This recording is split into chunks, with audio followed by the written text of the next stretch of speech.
Senator Dan Inouye needs no introduction to our community. I just want to give you a few highlights of his career.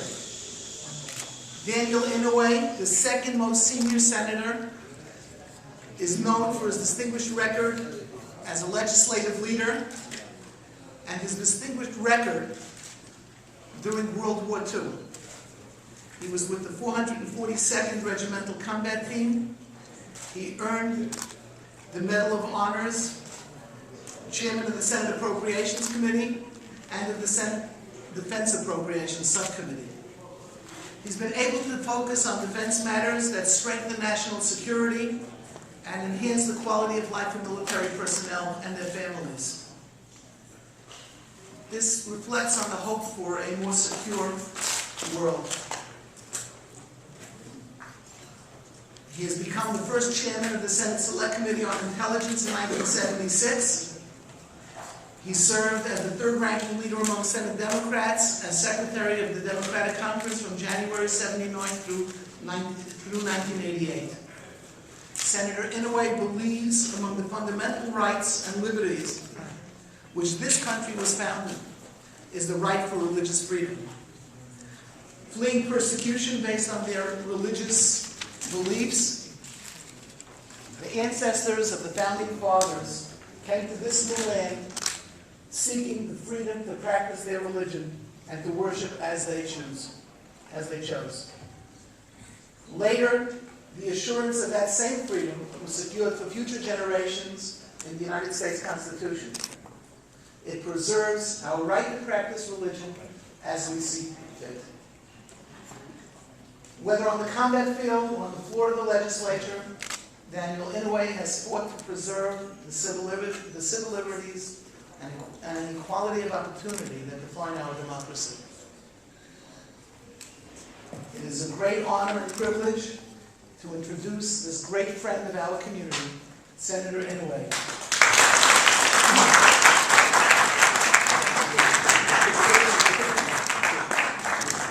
Where's the picture?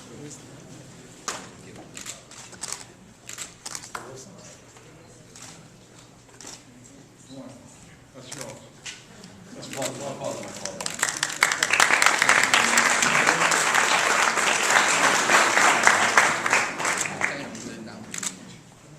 And I'm happy to see many of my colleagues here, and I can assure you that every one of them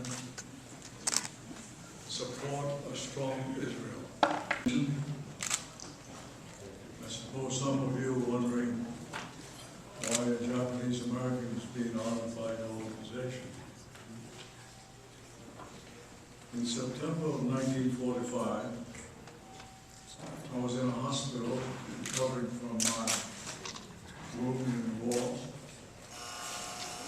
And at that time, the empty bed next to mine was occupied by a very typical American officer. He was a lieutenant. I recall he was blonde and blue eyes. And we began talking to each other as young men, introducing ourselves. And then I asked him, what was your last action before you got wounded?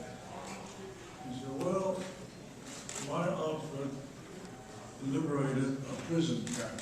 I said, oh, what sort of prison camp was this? Was it for murderers or rapists or what? He says, no, they were executing people there, but they were Jews.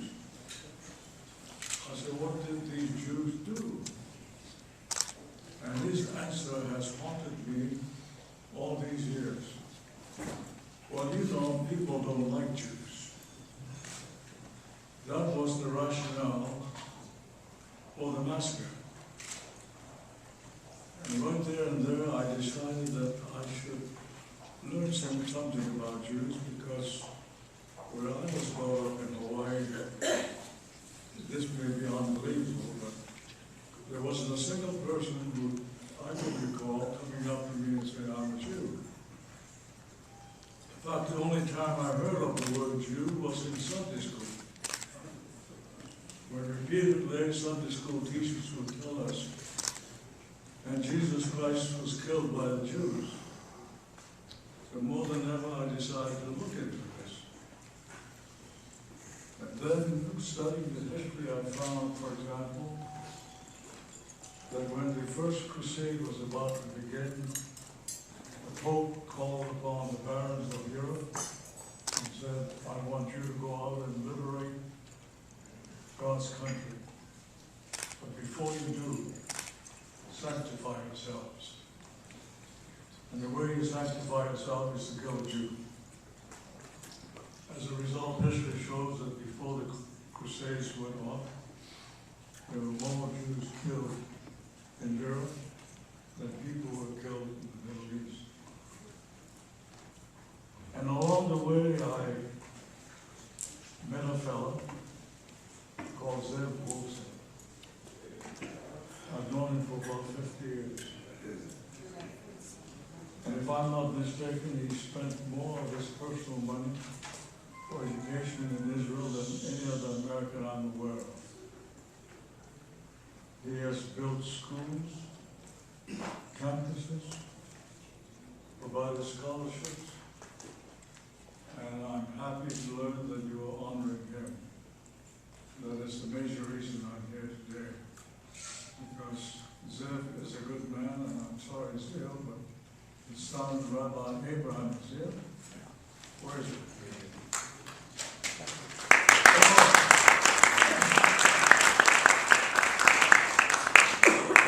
I knew Abraham when he was a baby. But really give my best to your father. And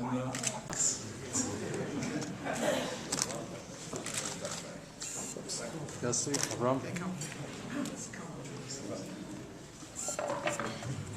Senator, please. Yours.